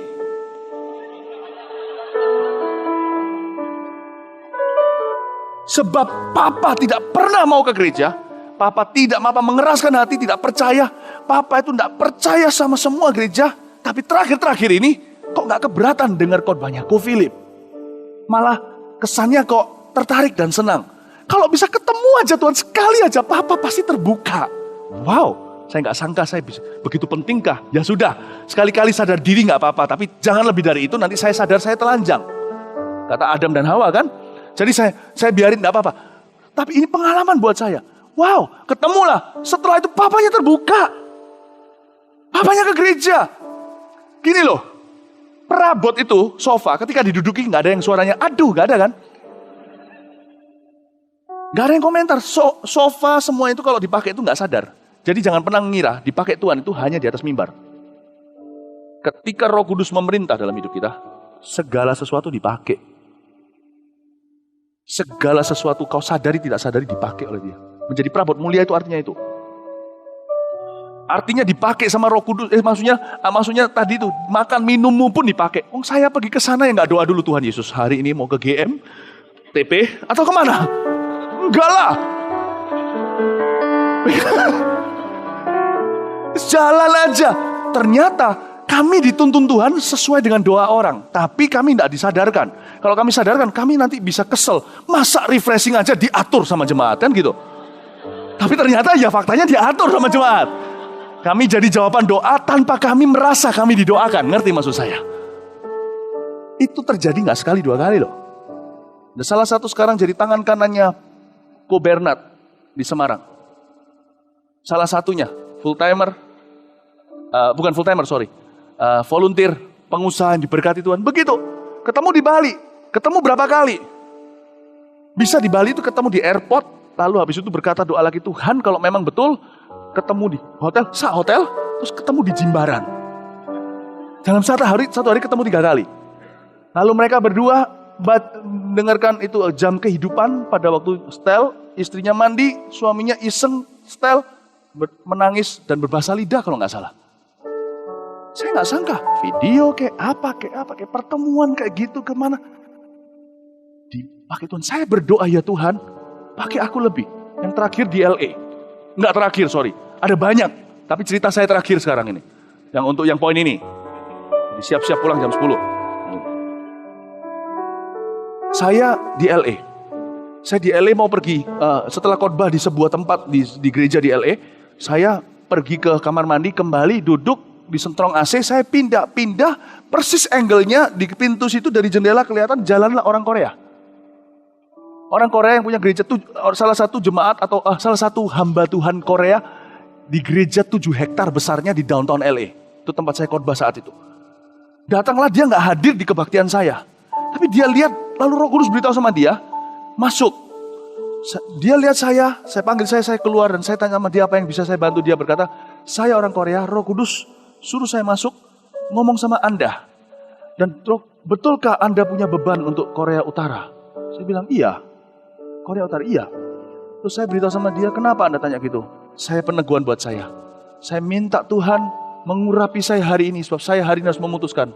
Mau di LA atau mau kembali ke Korea, tunggu Korea Utara buka, saya orang pertama yang masuk ke sana dan lakukan sesuatu.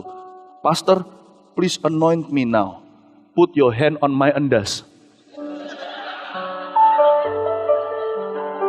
Annyeonghaseyo, yapuseyo. Tak lakukan sama saya tumbangin tangan, blok, boom, berapa? Never know, menghindari AC. Muncul satu misionaris diutus kembali ke Korea. Not for him, not for me. Saya nggak mau bermegah untuk diri. Sungguh, saya kalau bermegah harus bermegah karena Tuhan. Bahwa this type of usefulness is available. Bahwa pemakaian Allah itu sungguh ada. Kuasa itu sungguh betul-betul available dan nyata. Harapkan, saya mau gelitikin Anda. Saya mau geli-geliin imanmu. Sampai imanmu ketawa lebar dan tahu bahwa ternyata pemakaian Allah itu ada. Kita, bukan pemakaian Allah, sorry. The power, life-changing power is available. Really available. Kita masuk ke poin terakhir, lalu saya ceritakan 1-2 cerita lagi, boleh ya? Ada banyak kesaksian saya ingin cerita sama kalian. Itu tadi ceritanya gak komplit tadi malah. Sebelum itu saya mau ke kamar mandi, ada satu wanita dari Vietnam. Juga begitu, dia berkata, tolong Tuhan ketemu sama pembicaranya, saya gak tahu dia di mana. Lalu dia berkata, saya mau ketemu dia di sini, saya mau pipis. Lalu habis itu dia ngomong apa, saya gak jelas, orang Vietnam gak jelas ngomongnya. Lalu setelah pegang tangan saya, boom, rebah. Di depannya WC itu ada orang rebah gitu. Saya suruh panitia tolong ya, saya mau lanjutkan misi saya. Itu gak selesai, itu ceritanya banyak. Teman saya cut semuanya. Tapi intinya saya mau berberitahu pada Anda satu hal. Let's desire. Mari rindukan, Lord please use me. Jangan sekedar bergereja. Rugi bro. Jangan sekedar beribadah maksudnya. Rugi sekali. Saya cuma minta satu aja Tuhan, jangan pakai aku ketika aku main basket. Karena aku suka melukai perasaan orang di lapangan basket. Mengalahkan mereka. Oke, itu cermin kemuliaan ya, cermin kemuliaan. Mau tahu nggak cermin kemuliaan kenapa disebut begitu? Karena cermin itu nggak punya wujud. Jadi siapa yang muncul di depannya Donald Bebek ya Donald Bebek. Kalau muncul di depannya Mickey Mouse ya Mickey Mouse. Cermin itu gitu, sesuai dengan tuntunan Tuhan tanpa disadari apapun jadi. Itu cermin kemuliaan. Itu yang disebut di poin ketiga tadi, memakai segala sesuatu dalam hidup kita untuk kemuliaan Tuhan Yesus. Cermin kemuliaan. Yang terakhir, ya. Ada kata di sini, mencerminkan kemuliaan Tuhan, dan kita semua, ayat 18, mencerminkan kemuliaan Tuhan dengan muka yang tidak berselubung, dan karena kemuliaan itu datangnya dari Tuhan yang adalah roh, maka kita diubah menjadi serupa dengan gambarnya dalam kemuliaan yang makin besar. Saya senang dengan kata ini, dengan gambar, serupa dengan gambarnya, dalam kemuliaan yang semakin besar. Wow, Roh Kudus tugas, dimensi keempat Roh Kudus adalah memakai kita dengan kuasa dari tempat yang maha tinggi. Bukan hanya dengan talenta, dengan kuasa dari tempat yang maha tinggi. Ini adalah dimensi keempat yang saya kenal dan ketahui di dalam Roh Kudus, di dalam diri kita. Jadi kalau yang pertama dalam mempersembahkan hati kita untuk Tuhan Yesus, itu prioritas pertama Roh Kudus dalam diri kita. Kedua, memberi kita sukacita sorgawi dalam apa yang kita lakukan. Ketiga, memakai segala sesuatu dalam hidup kita untuk kemuliaan Tuhan Yesus sehingga kita jadi cermin kemuliaannya. Yang keempat, memakai kita dengan kuasa dari tempat yang maha tinggi. Itu yang disebut dalam kemuliaan yang lebih besar, greater glory. Katakan greater glory. Katakan kemuliaan yang lebih besar. Kemuliaan lebih besar di sini ini luar biasa. Jadi Roh Kudus bisa bekerja dengan demikian rupa. Saya nggak perlu kasih ayatnya aja, tapi saya catat aja ayatnya, nggak usah dibuka ya. Yohanes 6 ayat 63 ada perkataan seperti ini. Roh Kuduslah yang memberi hidup dan firmanku adalah roh dan kebenaran. Oke? Ya ini udah muncul ini ya. Rohlah yang memberi hidup, daging sama sekali nggak berguna. Perkataan yang kukatakan padamu adalah roh dan hidup. Kata yang memberi hidup dalam bahasa aslinya adalah the spirit quickens. Kata quickens itu luar biasa. The spirit quickens. Kata quickens itu dari kata quick atau mempercepat. Seperti Elia bisa berjalan di depan keretanya Ahab. Lebih cepat dari kuda. Elia itu berapa horsepower? Jangan hitung Roh Kudus berapa horsepower. He created horses. Kalau hidup kita itu betul-betul masuk dimensi kuasa Roh Kudus ini, dimulai dengan mempersembahkan hati, lalu dapat sukacita, lalu kita mulai dipakai Tuhan dalam segala sesuatu yang kita sadari atau bukan, atau tidak. Nanti kita akan lihat, hidup kita akan mulai jadi supranatural meskipun tetap alamiah. Artinya apa? Yang saya alami sejak Roh Kudus masuk dalam hidup saya, dan semakin bertahta adalah, 1 tahun saya seolah-olah 3 tahun dalam 1 tahun. Paham maksud saya? Quickening of the Holy Spirit. Quickening ini juga ada di Amsal ketika dijelaskan aku menjadi lebih pandai dari profesorku yang beruban.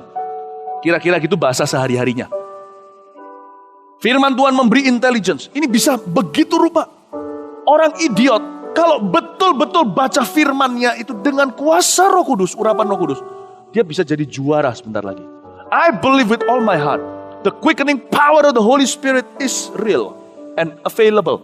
Dan sungguh-sungguh nyata dan tersedia bagi mereka yang haus, lapar, dan percaya. Sejak Roh Kudus memerintah dalam kehidupanku, 1 tahunku seperti 3 tahun.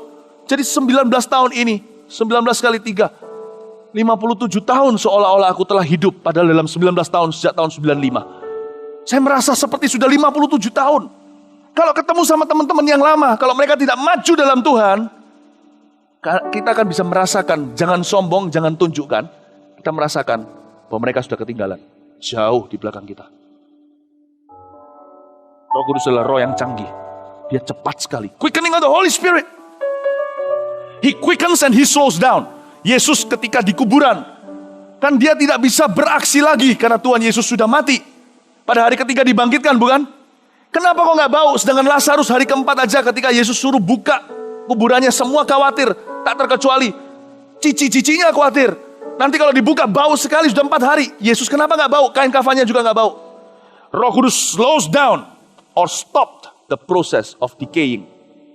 Dia menghentikan proses pembusukan tubuh seorang mayat, tak terkecuali anak Allah yang hidup. Karena dia manusia 100% waktu itu. He slows down, he stops, he quickens as well. Dia juga yang membuat Elia berjalan lari begitu cepat mendahului Ahab. Roh Kudus yang sama. Roh Kudus bisa membuat hidup satu orang 40 tahun. Berputar-putar di padang gurun. Merasa selamanya forever. Tuhan juga bisa membuat hidup satu orang 40 hari. Senilai hidup orang lain 40 tahun.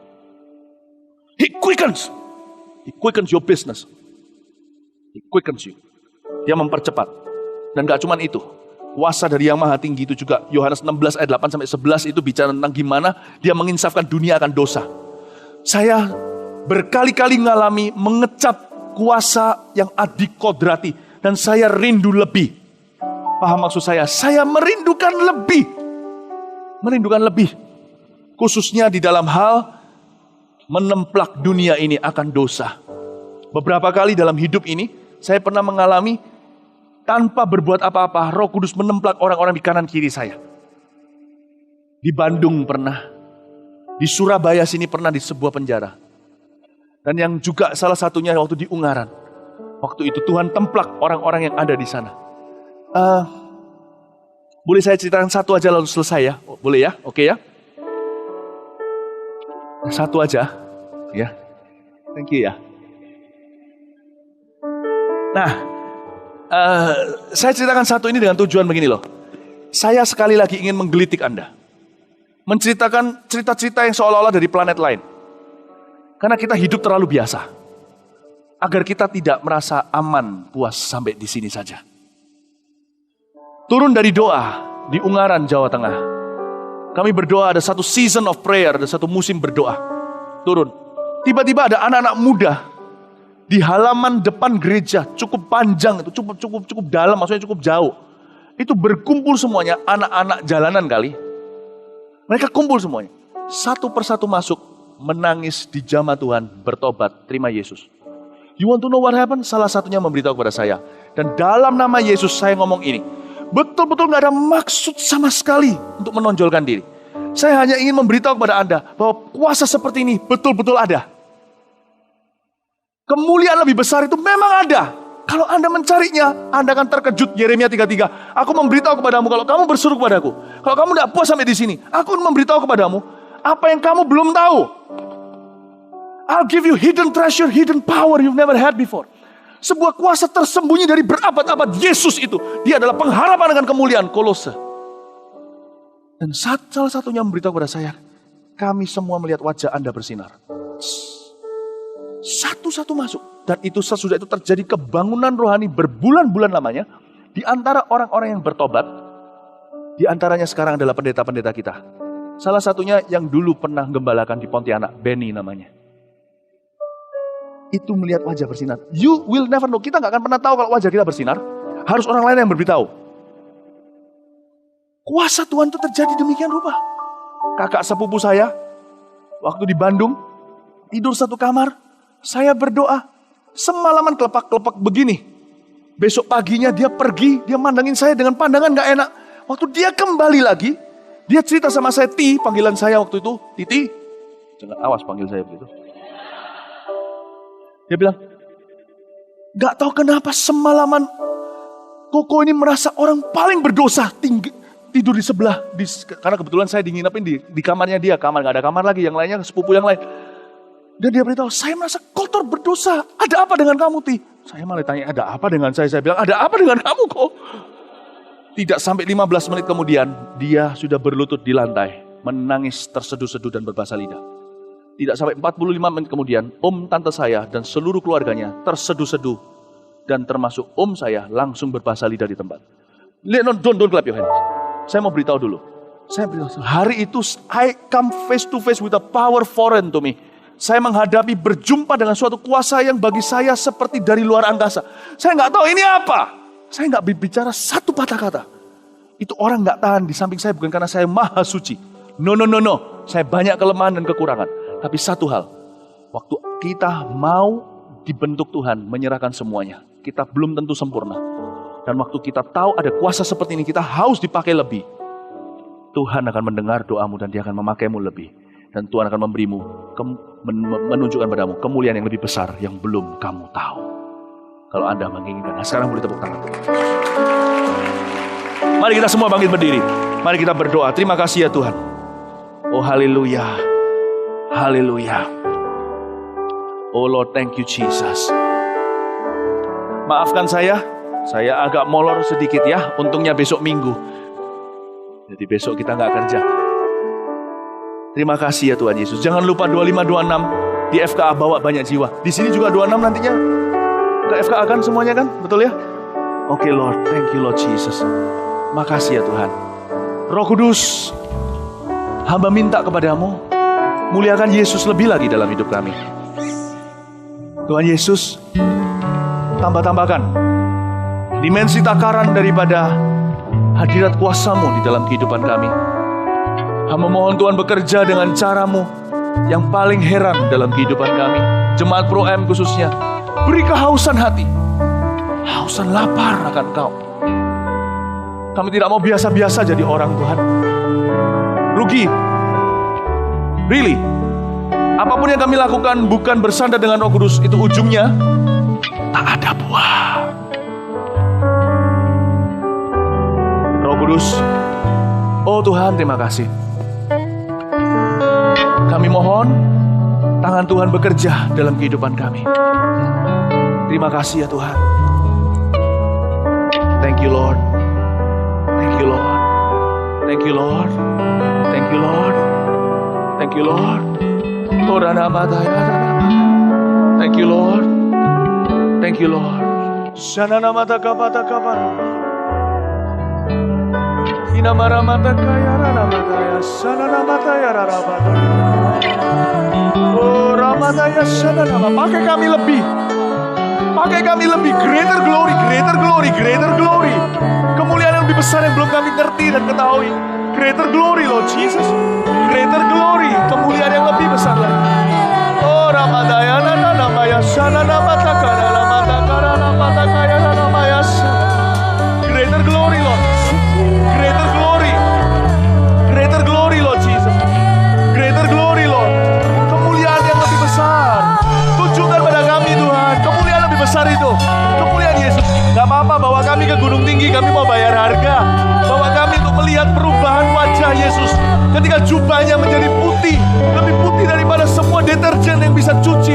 Kami mau melihat perubahan itu. Kami mau melihat Yesus dari angle yang berbeda. Kami mau melihat Yesus dari sudut pandang yang tidak sama mulai hari ini. Orang mama bakar hati kami. Oh Tuhan, biarkan apa yang hamba sampaikan ya Tuhan kena ke kayu api. Biarkan di mulut hambamu ini firman ini keluar layaknya seperti api yang menyambar. Dalam nama Yesus. Orang mata ya nama ya sana nama. Ina nama ya nama mata kaya sana nama. Orang mata kama ya sana nama mata kama nama ya sana nama. Ina mata kama ya sana nama. Orang mata lama ya sana nama mata kama ya sana nama mata kama ya nama. Oh, nama mata kama ya nama mata kama nama nama.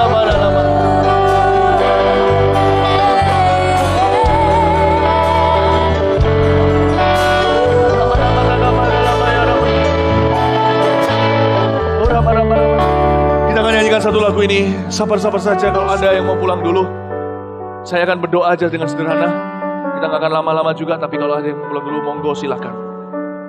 Tapi saya mau doakan, saya gak bisa juga mendoakan semua orang, jadi saya izinkan kepemimpinan lokal setempat untuk tentukan siapa yang boleh naik ke atas sini. Saya mau doakan beberapa orang. Only those people in leadership yang betul-betul yang bisa, apa yang kupercayakan akan bisa dipercayakan oleh banyak orang oleh mereka. Bring them to me. Waktu nanti satu waktu saya beritahu, come. I want to anoint them now. Kita akan nyanyikan lagu ini.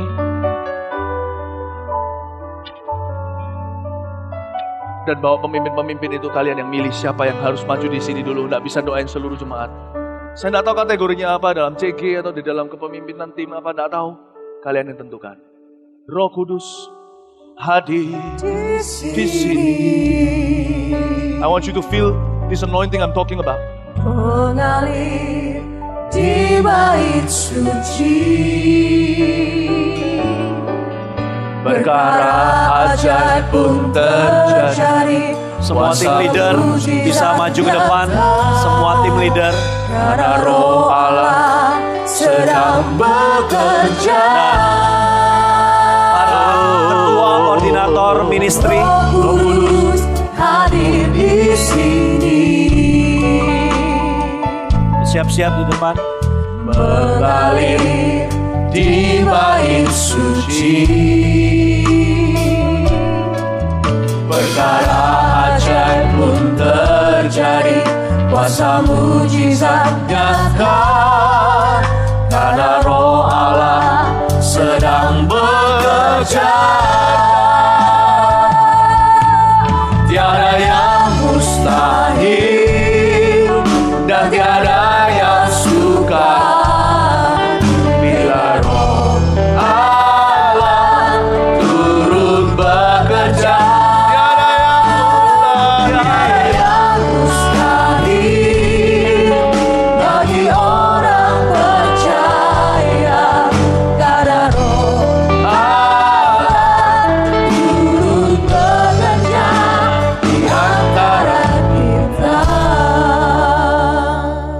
Artinya impartasi? Simple. Anda diizinkan mengintip dalam hubungan seseorang dengan seseorang yang lain, agar bisa jump start memberimu sebuah batu loncatan. Itu yang terjadi dengan Elia dan Elisa. Saya mau lakukan ini, dan ini tidak saya lakukan setiap minggu, setiap kali saya di sini. Yang saya maksudkan dengan urapan tadi dalam pelayanan saya, urapan dalam kehidupan saya itu, saya izinkan kalian mengintip sedikit. So you will know what I'm talking about.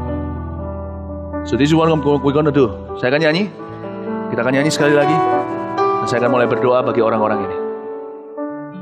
Kemana saya lewat nanti, Roh Kudus akan menyertai bersama dengan saya.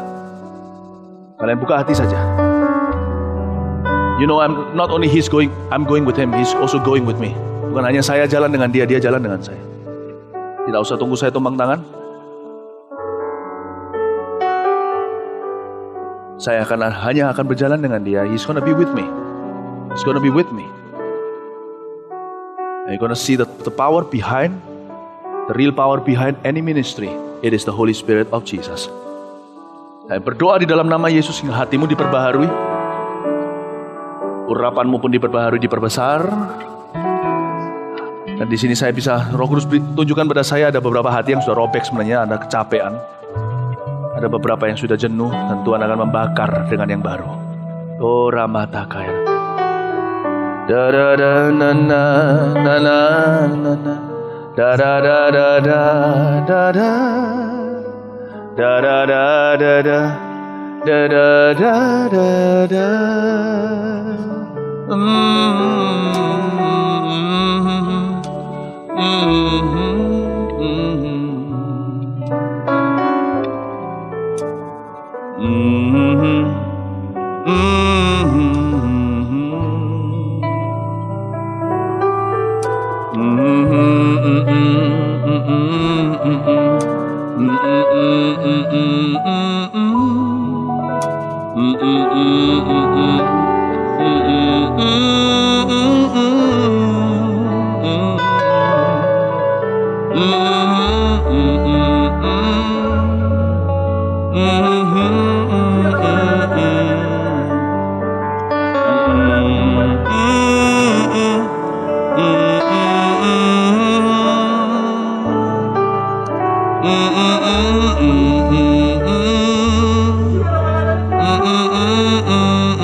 Nyanyikan dengan lembut. Roh Kudus hadir di sini. Kudus hadir di sini. Dear Holy Spirit, I wanna do this just for one reason. To introduce to your people a new dimension. I've known this dimension. So you're not gonna show me. You're gonna show them. We're gonna show them.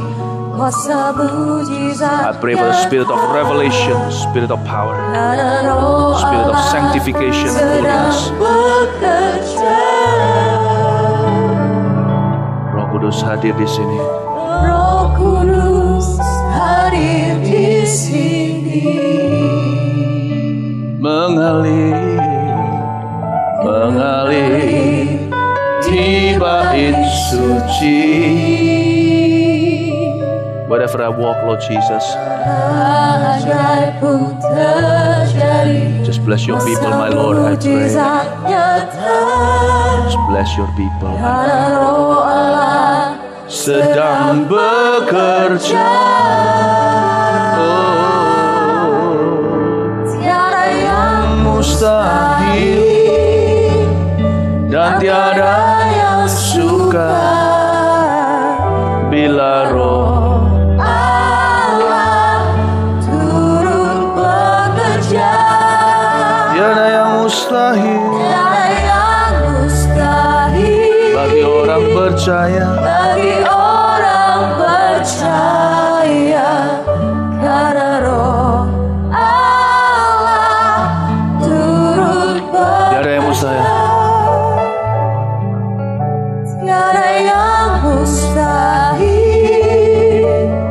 dan tiada yang suka bila Roh Allah turut bekerja. Tiada yang mustahil bagi orang Percaya. Karena Roh Allah turut bekerja. Tiada yang mustahil. Tiada yang mustahil dan tiada yang suka bila Roh Allah turut bekerja. Tiada yang mustahil bagi orang percaya. Karena Roh Allah turut bekerja. Ya, antara kita.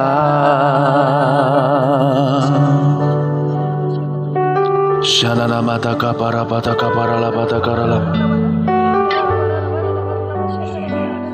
Mari kita semua angkat tangan kita. Thank you Lord. Ora mara mataka yasha. Oh, mara maya sakara maya.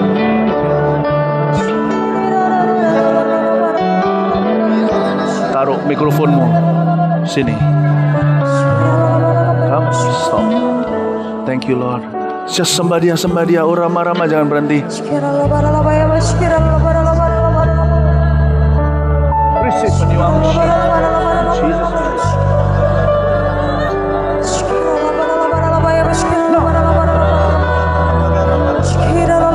Turut bekerja, tiada yang mustahil dan tiada yang suka bila Roh Allah turut bekerja. Tiada yang mustahil, tiada yang mustahil bagi orang percaya. Karena Roh Allah turut bekerja di antara kita. Karena Roh Allah, karena Roh Allah turut bekerja. Bila Roh Allah, Bila Roh Allah turut bekerja. Karena Roh Allah, karena Roh Allah turut datang. Kita beri tepuk tangan bagi Tuhan Yesus. Haleluya. Terima kasih Tuhan. Bapa dalam sorga, ada sesuatu yang terjadi ketika kami masuk ke hadirat-Mu hari ini. Khususnya para pemimpin yang dipanggil ini. Ya Tuhan, hari ini Engkau memberitahukan sebuah dimensi di mana kami perlu tekun untuk menggali. Terima kasih Tuhan, Kau membukakan wawasan. Bukan hanya 3 dimensi hidup ini, 4 sekaligus Kau buka. Kami mengerti hari ini ya Tuhan, kami baru membangun pelayanan dan apa yang kami lakukan dengan fellowship yang erat dengan seorang pribadi yang tidak kelihatan. Nah, mulai hari ini ya Tuhan, bakar kembali hati. Aku tahu ya Tuhan, ada hati-hati yang telah diubahkan. Air sejuk telah dicurahkan ya Tuhan dari sorga. Thank you Tuhan. Terima kasih, api yang keluar dari mulut hamba-Mu kena ke kayu yang sesungguhnya. Terima kasih untuk apa yang Kau lakukan dan kerjakan hari ini. Kami mau mulai hari ini segala sesuatu kami lakukan untuk kemuliaan nama-Mu. Kami mau lakukan segala sesuatu untuk kepentingan-Mu. Kami mau hati kami sepenuhnya menjadi milik-Mu dalam suka duka, dalam kurang maupun lebih, dalam kaya maupun miskin. Hati kami tidak mendua, tidak berpaut pada hal yang lain. Kami mau totalitas dengan Tuhan. Kami tidak mau lagi memperhatikan hal-hal yang sifatnya duniawi, hal-hal yang sifatnya tidak perlu kami perhatikan. Kami mau memperhatikan apa yang Tuhan suruh kami untuk benahi. Terima kasih ya Tuhan. Kami bersyukur kepadamu. Ya Tuhan, terima kasih ya Bapa. Materaikanlah, bukan hanya bagi orang-orang yang maju ke depan ini, tapi semua orang yang hadir hari ini ya Tuhan, belajar sesuatu. Roh Kudus yang seringkali kami abaikan, sekarang kami mengerti dia adalah pribadi yang hidup, yang berjalan dengan kami, bukan hanya kami berjalan dengan dia. Jalanlah dengan kami, pegang tangan kami. Kami minta ya Tuhan, hari-hari ke depan Kau bawa kami kepada kemuliaan yang lebih besar. Mau melihat pekerjaan karya-karya yang tidak pernah kami bayangkan bisa terjadi sebelumnya terjadi dalam hidup kami.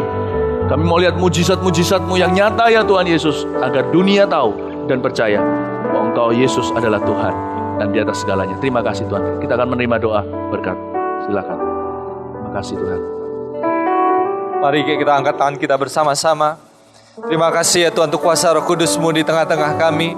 Karena kami tahu ya Tuhan, bukan kami harus memompa lagi ya Tuhan, tapi biar Roh Kudus menjadi mata air di dalam kehidupan kami.